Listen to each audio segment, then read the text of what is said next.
Redescendre le fleuve Congo ou le remonter par bateau, c'est le rêve de tous les esprits aventuriers et des amoureux de la nature.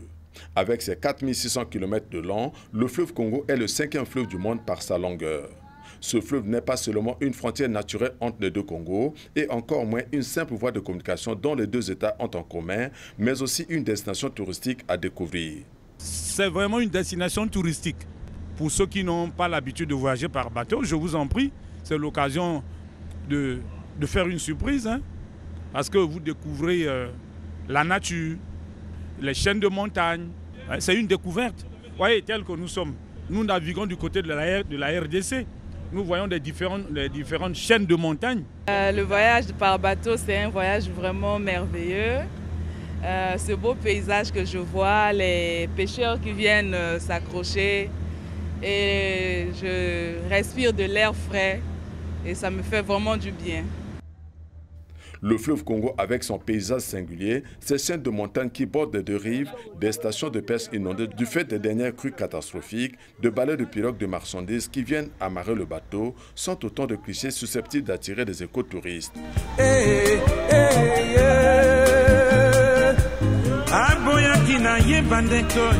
Cette nature, la forêt qui est encore vraiment vierge, je crois que ça peut attirer les touristes.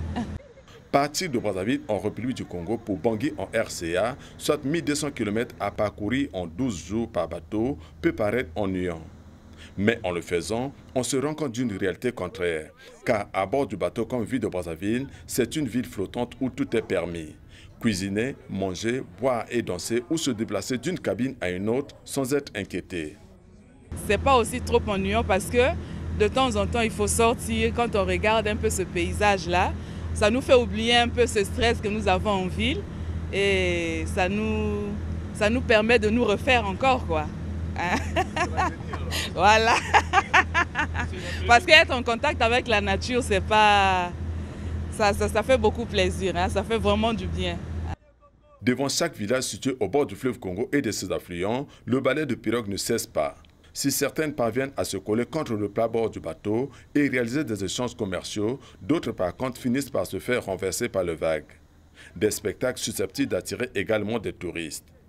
Le bateau n'est pas le seul moyen pour découvrir le paysage pittoresque du fleuve Congo, mais aussi les balnéaires empruntés au port artisanal de Yoro. Pour moi, j'ai découvert beaucoup de choses. Donc le paysage, les montagnes, donc tout ce que j'ai vu ici, vraiment, ça fait du bien. Et surtout, c'est la première fois que j'ai emprunté la route fluviale. La découverte de la destination touristique du fleuve Congo passe impérativement par la restauration des unités de transport de l'ex-ATC. Sans quoi, le fleuve Congo ne pourra jamais affirmer sa place sur l'échiquier international comme une destination touristique à visiter, faute de moyens de transport adéquats.